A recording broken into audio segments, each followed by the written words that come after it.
Numa era distante e primitiva, em um pequeno canto empoeirado da galáxia, eu tive o meu primeiro contato com seres de outra dimensão. Os videogames!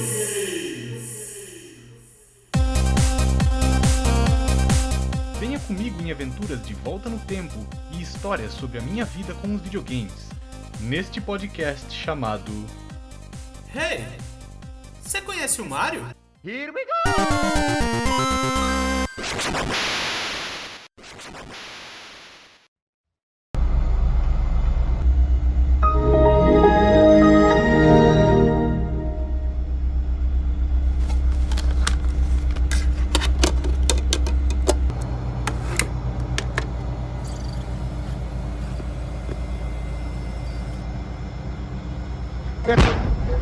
Puta vida!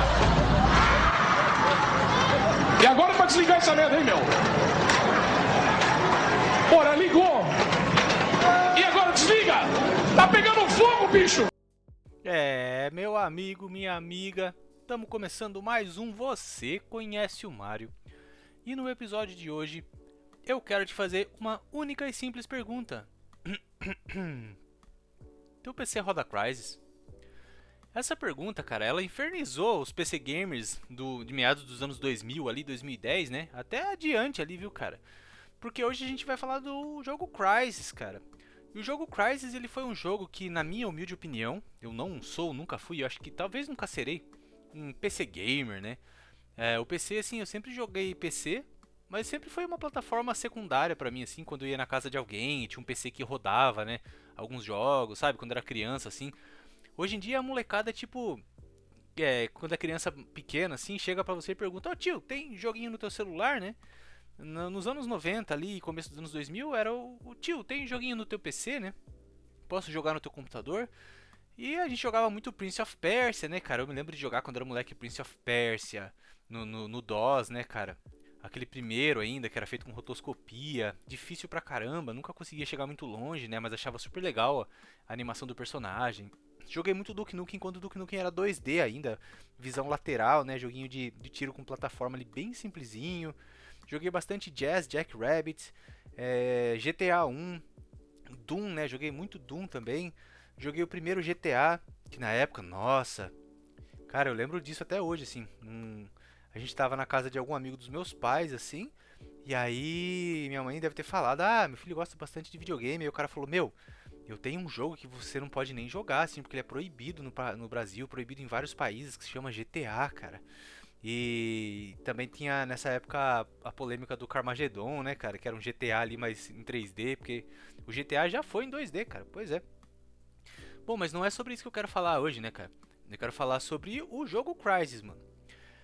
E o jogo Crysis, ele tem uma história interessante, né? O Crysis em si, ele tem uma história interessante, porque não só por ele ter sido um jogo inovador por si só e tal, né, pela história do estúdio e tudo, mas o Crysis, cara, ele foi um jogo inovador na sua época, porque ele foi o que meio que lançou aquela coisa do PC Master Race, sabe, na minha opinião, assim.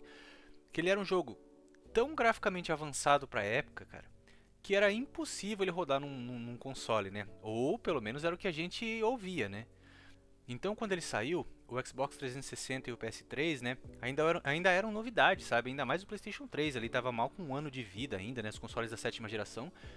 E se alegava que aqueles consoles jamais poderiam rodar o Crysis, né? Mas conforme o tempo foi passando, né, a gente viu que isso não é verdade. O Crysis simplesmente ele era um jogo que ele era, digamos, otimizado para PCs high-end, mas se você tivesse um trabalho de otimização ali, ele poderia rodar, né, naquelas máquinas, tanto que o Crysis ele saiu para Play 3, ele saiu para Xbox 360 depois, né? Então ele, enfim, ele rodou mesmo nesses videogames, mas o Crysis quando ele saiu, cara, ele foi um negócio que explodiu a cabeça de geral, assim, porque, como eu disse, né, o Crysis ele trouxe aquele negócio do gráfico, né, que acho que a ideia de você ter um PC para games, né, ele trouxe muito essa ideia, assim, não dá pra você rodar no PC do escritório mais, não dá pra você rodar no PC da mamãe e do papai, você precisa ter realmente um PC dedicado a jogos e não só um PC, mas o PC, né. Então eu tava dando uma olhadinha aqui na internet, cara, quais eram as especificações de um PC para rodar o Crysis no talo na época, né, lá em 2007, cara. Então, se você quisesse realmente ter o PC gamer, a máquina gamer, para rodar o Crysis no talo em 2007, você precisaria estar rodando o Windows XP ou o novíssimo Windows Vista. Você precisaria ter um processador, uma CPU Intel Core 2 Duo de 2.2 GHz ou uma AMD Athlon 64X2 4400+. Ter 2 GB de memória RAM, cara. 2 GB de memória RAM. Loucura, onde esse mundo vai parar, né? E é claro, você tinha que ter a GPU daquele momento.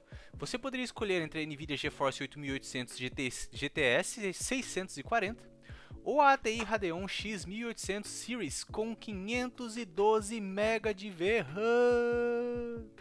E claro, não podemos falar do seu HD com um espaço inimaginável de 12 GB livres, cara. Então era uma bela de uma máquina, né, naquela época, cara, caríssima também. E pô, da onde veio essa ideia de fazer um jogo tão graficamente avançado e tão exigente que 90% dos jogadores nem conseguiriam jogar ele na época, cara? Bom, tudo começou lá em 1999 com uma empresa chamada Crytek, cara. A Crytek, ela é o estúdio que fez a série Crysis, né? Ela foi fundada lá em 99, como eu disse, na cidade de Coburg, na Alemanha, cara, por 3 irmãos turco-alemães, o Cevat, o Avni e o Faruk Yerli. E aí, cara, eles contam num documentário recente que saiu no canal da própria Crytek no YouTube, cara, eles contam que quando eles eram moleques, eles já eram fascinados por tecnologia, né, principalmente computação gráfica, games e tal. E eles contam que quando eles jogavam videogames, eles ficavam meio que reparando nas coisas do jogo, assim, tipo, ah, pô, esse gráfico aqui tá zoado, ah, essa jogabilidade aqui não tá legal e tal, né? Só que diferente da maioria das pessoas, cara, eles resolveram fazer algo a respeito disso, né? Melhorar as coisas que eles não gostavam ali. Então eles pediram pro pai deles um PC, que teoricamente era um PC para estudo, só que na verdade eles queriam jogar, né, cara? Eles queriam um PC gamer, eles queriam um PC para jogo, mas para convencer o pai a comprar um PC caríssimo, né? Eles disseram que era para estudo. E aí eles contam nesse documentário assim que o pai teve que trabalhar vários meses para pagar o PC, mas deu um PC para eles, né? E aí além de jogar, eles perceberam que tipo assim, cara, por que a gente não cria o nosso próprio jogo, sabe? Como, né, a maioria dos adolescentes apaixonados por jogos aí sempre tem essa vontade, pô, vou criar meu jogo, né, cara? Então, eles resolveram criar um motor gráfico chamado CryEngine. E aí eles desenvolveram uma tech demo chamada X-Isle, ou Ilha X, Dinosaur Island. E basicamente era uma tech demo assim, cara, que mostrava um ambiente de uma ilha, um ambiente externo com muita vegetação, com muitas árvores e a luz ali interagindo com aquele ambiente, sabe? E era uma coisa que era meio que não tinha na época, né? Porque jogos de tiro até aquela época ali eram muito dentro de corredores, né? Corridor shooters. Os FPS eram muito em ambientes internos, assim, sci-fi, né? Então eles falaram, pô, vamos fazer um negócio externo, numa ilha mesmo. E aí, cara, eles fizeram essa tech demo, eles acharam que ficou, né, realmente muito boa. E aí esses irmãos perceberam que tinha ficado muito boa a engine deles, que realmente eles tinham estudado, que eles tinham aprendido a fazer ali e tal, e ficou muito legal, né? E eles falaram, pô, e se a gente fosse para os Estados Unidos, para E3, e levasse a nossa demo para mostrar pro pessoal lá, né, para ver o que eles acham e tal. Então eles já tinham essa veia empreendedora, né? E aí mostraram a demo lá e a Nvidia ficou louca, cara. Quando a Nvidia viu a demonstração Exile dos caras da ilha, assim, eles compraram o direito de usar aquela demo ali. E essa demo ela foi usada como benchmarking para placas de vídeo na época, cara. Né? Então isso já abriu portas para um contrato com a Ubisoft. Então a Ubisoft já viu o potencial dos moleques, né? Viu a Nvidia popularizou a demo deles para fazer benchmarking de PC e a Ubisoft falou, pô, se esses caras fazem uma demo dessa, imagina o que eles não podem fazer com um financiamento certo mesmo para fazer um jogo, né, cara? E aí a Ubisoft bancou os caras e falou assim, ó, a gente quer um jogo que se passe nesse ambiente. Façam essa... porque a demo dos caras não tinha só a vegetação, mas tinha até um dinossauro com 20 mil polígonos na época, né, um T-Rex andando na ilha, com uma movimentação bem real, assim, pra época. Então, a Ubisoft falou, pô, esses moleques aí tem talento, né, cara? E bancou eles e falou, ó, a gente quer essa tech demo aí transformada num jogo. E aí, cara, isso resultou no jogo Far Cry, lançado lá em 2004, o primeiro Far Cry, né? Então, o Far Cry, que hoje a gente conhece como o jogo da Ubisoft, né? Na verdade, o primeiro jogo ele não era da Ubisoft, ele era da Crytek, né? E a Ubisoft simplesmente foi a publicadora. E aí, então, esses moleques aí que mostraram essa essa demo lá em 99, né, eles continuaram trabalhando nessa engine deles, na CryEngine, evoluindo ela. E em 2004 ela já estava bem melhor, cara, bem melhor. Se você jogou o primeiro Far Cry, cara, até hoje ele é um jogo bonito, sabe? Eu joguei ele no 360, assim, pô, até hoje ele é um jogo de respeito, assim, graficamente falando, né? Então eles fizeram esse primeiro jogo Far Cry para Ubisoft, lançaram em 2004 e foi um tremendo sucesso. O jogo explodiu, assim. Porque, de novo, a gente não tinha, né, jogos de tiro aí em ambientes externos nessa época, pelo menos não nesse ambiente de ilha paradisíaca, tropical, né, com céu azul, com praias paradisíacas ali e tal, né. E aí o jogo fez tanto sucesso que a Ubisoft imediatamente comprou o direito do Far Cry dos caras, e desde então, né, desde o Far Cry 2 aí, tanto a publicadora quanto o estúdio agora é a Ubisoft, né, e o resto é história, né. Bom, aí então eles venderam o jogo, fizeram uma puta grana. E aí de repente eles se viram, né, com um dinheirão ali e tal, e eles ainda tinham vontade de continuar trabalhando na CryEngine, né, continuar evoluindo esse motor gráfico. Mas eles já não podiam fazer mais Far Cry, então o que eles pensaram? Pô, cara, vamos fugir do padrão dos estúdios, né, que naquela época os estúdios alemães ali de videogame, cara, de computador. Qual que era a pegada dos caras? Era fazer jogo de estratégia complexo pra caramba pra computador, né. Os caras falaram, vamos fazer uma evolução do Far Cry, manter esse sandbox, né, esse mundo aberto ou semi-aberto, né, e deixar o jogador fazer o que ele quiser, cara. E aí eles foram então evoluindo a fórmula do Far Cry. E aí 3 anos depois, em 2007, cara, eles lançaram o primeiro Crysis pra PC. E aí já não era mais a CryEngine, era a CryEngine 2, né, um motor gráfico evoluído, cara.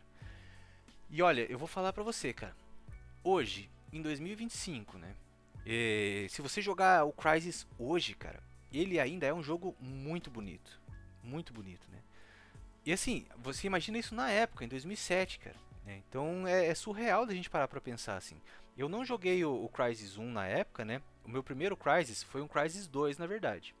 Eu trabalhava na loja de videogame, lá em 2011, saiu o Crysis 2, ou foi em 2011 ou 2012, cara. Eu acho que foi em 2011. Saiu o Crysis 2. E aí quando eles anunciaram o Crysis 2, em 2011, né, pra quem não se lembra, em 2011 o mercado de PC ele tava meio que em baixa, sabe, cara? A Steam tava engatinhando ainda, o PC não era mais a plataforma principal, né? A plataforma principal naquele momento era o PlayStation 3 e o Xbox 360, o que estava vendendo mesmo. Então, cara, o que eles fizeram? O Crysis 2, ele já foi lançado com a ideia dos consoles em mente, como plataforma principal, sabe? E aí, é claro, você tem um hardware ali muito mais restrito para você trabalhar, né? Uma GPU muito mais fraca, né? Uma memória RAM muito menor para trabalhar. Então, o Crysis 2, eles reduziram bastante o escopo do jogo, né? Não era mais um jogo de mundo aberto, tal, se passava ali numa área urbana, numa cidade, né? E era um jogo extremamente linear e muito mais curto, né? Ele ia muito mais na veia do Call of Duty mesmo, né? Então, isso aí a galera reclamou muito na época, assim. Principalmente o pessoal do PC. Porque, cara, imagina você ir, né? De um jogo ali lindíssimo, em mundo aberto, para um jogo linear, curto, né? E graficamente não era tão superior ao primeiro assim. Então, assim, foi o meu primeiro contato com o Crysis, né? Eu me lembro que eles lançaram a demo alguns dias antes ali, que tinha só o modo multiplayer para jogar no Xbox 360. Eu baixei aquilo assim e eu não acreditava que meu 360 tava rodando aquele negócio, cara. Que o jogo 2, né, o Crysis 2, ele era muito lindo, cara. Muito lindo mesmo. E aí um tempo depois eles lançaram o Crysis 1 para 360 também, com algumas, né, digamos, mudanças aí para o videogame conseguir rodar também. Lembrando que a placa do 360 era um projeto de 2004, né, cara? 2003, 2004.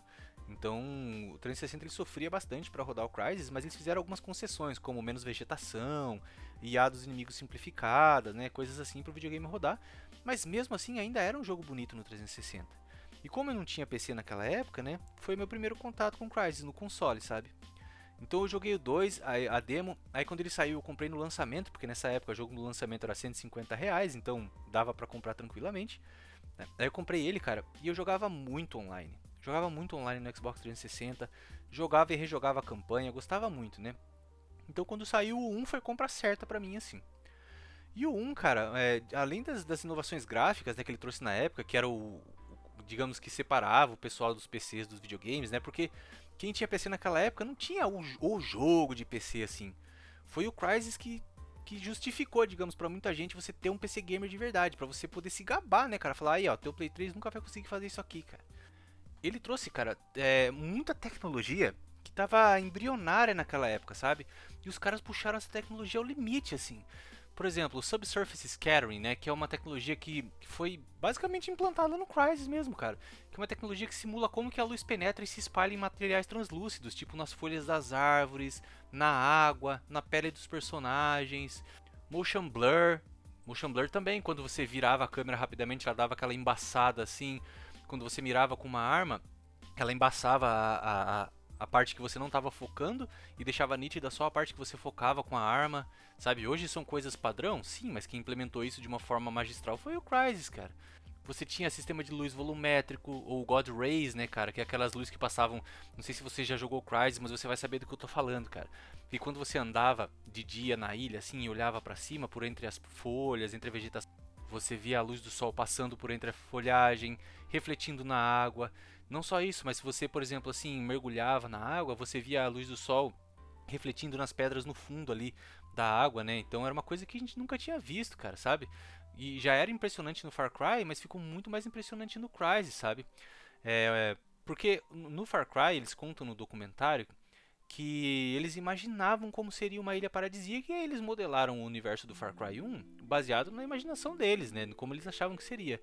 Já no Crysis não, cara. No Crysis eles mandaram uma equipe técnica pro Haiti para fotografar uma selva, viver na selva lá por um tempo, né? Andar na ilha, tudo, para realmente atingir esse perfeccionismo gráfico. Como que uma folha se comporta, né? Como que a água se comporta, como são as pedras, como a natureza interage entre si, as raízes que saem do chão e tudo, né, cara? Então foi um avanço muito grande, ele trouxe aquele realismo muito grande, né? Por exemplo, foi a primeira vez no Crysis que eu notei assim que quando você andava por entre a vegetação reagia a você, né? As plantas abriam espaço para você, tinha vento, né, balançando as árvores. E o Crysis ele era tão incrível, cara, que se você pegasse, por exemplo, a tua metralhadora e atirasse num tronco de uma árvore fina, assim, de um coqueiro, por exemplo, aonde você atirava ali, ele quebrava o coqueiro, né? Então você podia derrubar o coqueiro, assim, atirando, sabe, na árvore. Isso era uma coisa surreal, né? Porque o CryEngine, o motor CryEngine, não é só um motor gráfico, né? Tem o CryPhysics também, que é a parte de física própria do motor, que é independente do PhysicsX, né, cara? Que era usado padrão ali da indústria naquela época, sabe? Então, você pegava o tanque de guerra, cara, e atirava, assim, no meio das árvores, estourava as árvores, você ia derrubando tudo com o tanque, né? Sem contar que ele foi um dos jogos mais realistas que eu me lembro de ter transições, né? Entre manhã, tarde e noite, né? Então, é um jogo que ele inovou em todos os aspectos, cara. Até na própria animação facial dos personagens, né? Também tinha toda a parte de inteligência artificial que eles desenvolveram pro jogo, né? Então, lá no próprio Far Cry, já de 2004, cara, eles contam nesse documentário que quando eles fizeram a inteligência artificial, só a inteligência artificial do Far Cry demorou 18 meses, né? E era algo que não era comum, cara, né? Demorar 18 meses só para desenvolver a inteligência artificial. Então eles disseram que a Ubisoft teve muita paciência com eles ali, porque eles acreditavam muito no projeto, sabe, dos meninos lá na época do Far Cry. E eles contam que, tipo, no Far Cry, cara, você, por exemplo, tinha um inimigo, né? E aí você pegava uma pedra e arremessava essa pedra perto do inimigo, ela fazia barulho. Então o inimigo poderia, né, tipo, opa, o que é isso aqui? Poderia dar uma olhada ali, né, ficar suspeitando e tal. Aí se você jogasse um outro objeto ali próximo que fizesse barulho, você reforçaria esse comportamento na cabeça do inimigo, da AI, né, e ele iria investigar. Ia ver o que é. Só que se você jogasse um terceiro objeto para fazer barulho de novo, ele ia falar, não, peraí, isso aqui é alguém que tá mexendo comigo, né? E aí ele entraria no modo agressivo de procurar o jogador mesmo, né? Tipo, pra alguém tá fazendo barulho aqui e tal. Tem isso lá no Far Cry, cara, e isso foi evoluindo pro próprio Crysis, sabe? Então a inteligência artificial do Crysis é muito legal, cara, e ela interage com o jogador de uma forma muito legal também. Porque no Crysis, diferente do Far Cry, qual que é o grande diferencial mesmo do Crysis, né? É a armadura, é a nanosuit, né, que você usa. Que é uma armadura desenvolvida por nanotecnologia, né? Então o jogador ele tem, digamos, alguns superpoderes, né, que essa armadura, essa nanosuit vai proporcionar ao longo do jogo. Por exemplo, você pode ficar invisível, né? Claro que tudo que você faz na tua armadura vai gastando energia. Você não pode simplesmente ficar invisível o tempo todo. E quanto mais você se mexe, né, mais energia você gasta. Se você atira também, os inimigos vão te notar mesmo estando invisível, né? Porque a tua invisibilidade ela termina, né? Ele volta a ser visível. Então, isso é legal porque às vezes você mata um inimigo e ativa a tua invisibilidade, né? E você vê os inimigos te procurando assim, cara, eles não tipo assim simplesmente dão uma olhadinha e falam, ah, deve ter sido o vento. Não, eles ficam realmente procurando você até te encontrar, assim, sabe? Vão fazendo padrões por entre a selva, né? Procurando, passando pelas árvores, assim, até te encontrar. Isso era bem legal também. E era muito da hora, mano, porque você tava jogando ali com a tua super armadura e aí você ativava o poder e ele falava, assim, sabe? Tipo, Cloak. E aí você ficava invisível, né? Aí tinha o Speed também, Maximum Speed. A armadura falava quando você ativava o poder, era mó legal. Então você podia acelerar o teu movimento, correr mais rápido, pular mais longe, recarregar a arma mais rápido também, né? Inclusive as armas elas tinham modificações modulares, cara. Então você tinha um fuzil ali, agora eu preciso, sei lá, cara, passar aqui na surdina, você poderia colocar um silenciador no teu fuzil. Ah, eu preciso ver os caras de longe, você poderia colocar uma luneta. Não, eu preciso chegar detonando tudo, tem um grupo de inimigos ali, você colocava um lança-granada nele, visão noturna, né, cara? Então você poderia modificar suas armas também, era uma coisa muito legal, sabe? Você podia colocar também o Maximum Strength, né, na tua armadura, que ele aumentava a tua força física, então os teus socos viravam socos letais. Você podia agarrar os inimigos e arremessar eles pelo mapa, assim, era muito legal também. Você saltava mais alto, né? As armas davam menos recuo. E tinha também o Maximum Armor, cara, que quando você ativava assim, a tua armadura ela meio que fechava as fibras dela, porque ela é uma armadura bem fibrosa, né? Ela lembra bastante os músculos humanos mesmo assim. E ela meio que fechava, né? E absorvia muito mais dano. Então, quando você estava trocando muito tiro assim, você podia fechar a tua armadura. Ele ficava mais lento, porém ele ficava muito mais resistente, né? A tiros e tal. Então, isso aliado, né, àquele sandbox, permitia que o jogador tivesse uma liberdade muito grande. Você podia geralmente abordar uma missão de ângulos que você quisesse. Ah, eu quero vir pela montanha. Não, vou vir pela água. Não, vou sair do meio do mato e atacar os caras. Você podia chegar no modo tancão, fechava a tua armadura, né? E ia metendo bala em todo mundo, jogando granada, tudo. Inclusive, não só a destruição das árvores, mas tinha também a destruição das cabaninhas, do cenário, né? Você explodia, assim, você via as casas sendo detonadas, assim. Isso era muito legal também. Ou você podia, tipo, não quero fazer essa luta, eu vou passar correndo. Você ativava a super velocidade, passava correndo pelo meio dos inimigos, né? Tinha, não, eu quero passar no modo stealth, então você ia invisível sem matar ninguém, ou matando com a faca no silêncio ali e tal. Então, ele era um jogo que trouxe também muito essa inovação da sandbox, né, cara? Você fazia a jogabilidade, né? Você podia pegar veículos também, né? Pegar o jeep dos soldados, jeep armado com a metralhadora, podia pegar tanque de guerra também, né? Então ele era um jogo muito livre, assim. Ele ampliou muito o que o Far Cry fez alguns anos antes, sabe? Então quando eles lançaram um segundo jogo com foco em console, né? Já não estava mais na selva, você estava ali na cidade, num caminho muito linear, a galera reclamou muito, porque você já não tinha muito mais essa liberdade para abordar os objetivos como você queria de verdade, sabe?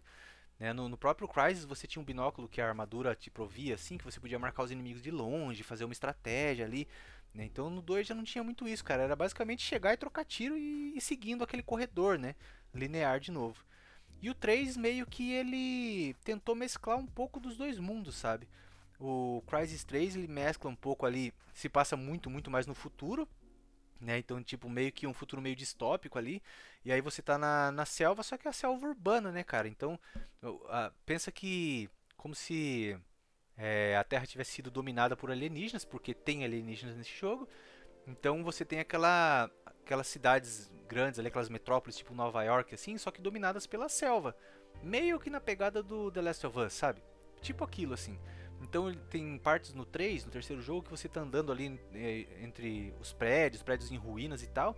E você pode se esconder no mato alto, né? Você pode sair do meio da rua assim e entrar ali no mato, no matagal, cercar os inimigos. Ele tem um arco e flecha também, que é bem legal, assim. Então ele dá muito aquela sensação de caçador, você é um caçador de novo, né?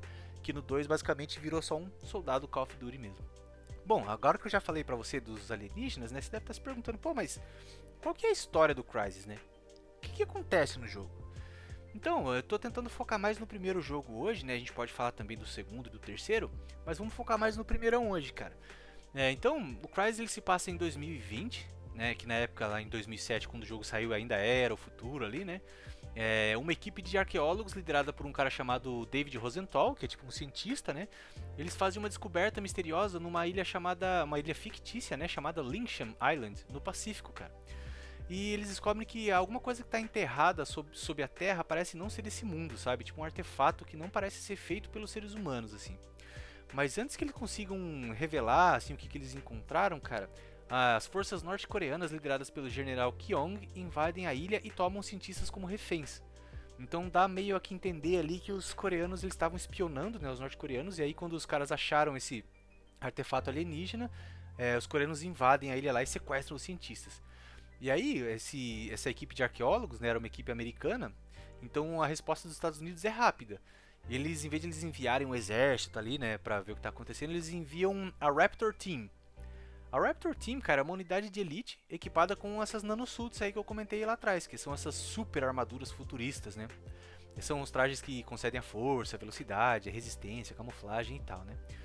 E aí no jogo, cara, são esse esquadrão aí, a Raptor Team, tem 4 membros, cara. Que é o Nomad, que é você, o jogador, né? Tem o Prophet, que é o líder do esquadrão. E tem mais 3 caras, que é o Psycho, o Jester e o Aztec. Cara, o nome dos caras são muito da hora, né, mano? É o Nômade, o Profeta, o Psicótico, o Palhaço e o Azteca, mano. Parece até aqueles times de futebol de várzea, né, velho? É muito bom, assim. E, putz, como eu queria que tivesse um filme de Crysis, mano. Sabe assim, um filme brucutu mesmo, de tiro, assim, sci-fi, que os soldados vão morrendo um a um, assim, e tal. Enfim, ia ser muito massa, né? Mas, bom... Aí eles vão lá investigar e eles acham, tipo assim, o que eles sabem até aquele momento é que eles perderam contato com os cientistas, né? E que existem forças norte-coreanas militares ali na ilha. Então, o jogo começa com você saltando de paraquedas, né? Num salto noturno ali sobre a ilha. E aí, cara, quando você tá saltando com o teu time do avião, assim, caindo na ilha, né? O Aztec, ele meio que ele morre de uma forma misteriosa. Ele é morto por uma força invisível. Assim que ele cai na selva, você escuta ele tipo, ah, não! Tal, e aí ele morre, né? E aí, tipo assim, você vai até os teus companheiros, encontra eles, né? E aí o Jester, cara, que é o outro soldado, ele é capturado por uma criatura metálica voadora, assim, bem na tua frente, assim. Só que passa muito rápido. E você fica, tipo, você não tá entendendo o que tá acontecendo. Até aquele momento, né, você não sabe que existem, né, que essa tecnologia que estava enterrada ali, na verdade, era uma força alienígena. Você não sabe, você só sabe que tem um exército norte-coreano ali, né? Beleza. E aí você fica, tipo assim, caraca, então peraí, tem alguma coisa que não são só soldados, né? E aí conforme você vai seguindo o jogo assim, cara, sobra você e o Prophet, né? E o Psycho, né? Sobram 3 soldados aí, que é você e o líder do esquadrão e o Psycho, beleza. E aí vocês vão seguindo em frente, tentando descobrir o que está acontecendo e tal. Aí começa o combate com os soldados coreanos, né? E aí vocês descobrem que o que está enterrado ali, na verdade, é uma estrutura alienígena, cara. Que é uma estrutura que pertence a uma raça alienígena que os cientistas estavam chamando de Seth. É uma raça que basicamente ela estava adormecida sobre a Terra por milênios, né? E aí eles tem uma... Eu não quero dar muito spoiler, tá? Mas basicamente, cara, tem uma explosão assim de energia desse artefato aí, né? Mata o cientista que é o Dr. Rosenthal.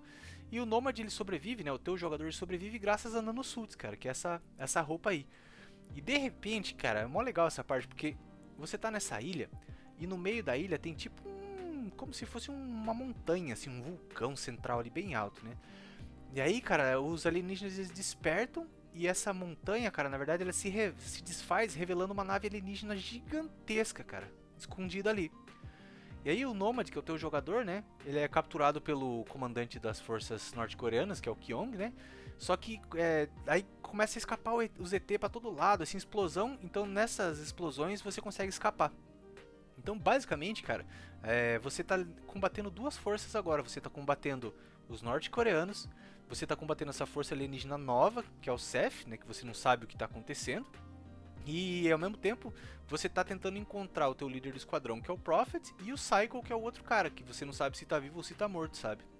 Então é bem interessante, cara, porque ele vai contando o jogo de uma forma assim... que era legal naquela época, que não era por filminho, né? Era você realmente em primeira pessoa visualizando eventos importantes ali. Então, conforme os personagens vão aparecendo, sendo introduzidos e a história vai sendo exposta pra você, você tá ali em primeira pessoa vendo aquilo, cara, né? Então você conhece outros personagens, né? Como uma outra cientista também, chamada Helena, tal, no meio do jogo. Mas eu não quero dar spoilers aqui, porque é uma história que, assim, é uma história clichê de ficção? Mas é uma história interessante. Então, cara, eu espero que essa conversa de hoje tenha feito você matar saudades de Crysis, né? Eu gosto muito dessa franquia, do 1, do 2 e do 3 igualmente, eu gosto de todos, pra mim não tem nenhum que eu considero um jogo fraco ou ruim. sabe? Mas você tem que tá na vibe. Eu quero um jogo de mundo aberto, é o primeiro. Eu quero um mundo mais linear, é o segundo, urbano. Eu quero uma mescla dos dois, aí é o 3, cara. Mas eles são jogos muito legais mesmo. E assim, a Crytek, né, ela tá meio mal das pernas. Faz muitos anos que eles não lançam nenhum tipo de jogo, né? O último jogo da Crytek que eu joguei foi o Rise Son of Rome, lá no lançamento do Xbox One, já faz mais de uma década. Um maravilhoso jogo também, gráfico maravilhoso. E depois disso, o que tá mantendo a Crytek basicamente é o Hunt Showdown, né? Que é um jogo aí, live service deles, que falam que é muito bom. Mas eu queria muito, cara, um Crysis 4. Ou em vez de um remaster, realmente um remake aí. Uma coisa nova no universo do Crysis. É um universo muito legal. E eu sinto falta desse sci-fizão de tiro assim. E sandbox que te deixa brincar do jeito que você quer, sabe? Bom, aqui é o Ninos, né, cara? Não tem muito mais que eu possa falar hoje. Espero que você comente aí embaixo as suas experiências com o Crysis também. Se você jogou, se você não jogou, se você gosta, se você jogou no PC. E se você não jogou, dê uma chance, cara. É um jogo interessante pra quem gosta de jogo de tiro aí. Bom, vou ficar por aqui. Vou jogar um Crysisinho aqui pra matar aquela saudade. E vejo você no próximo episódio. Cara, se cuida aí. Um abraço. Fui!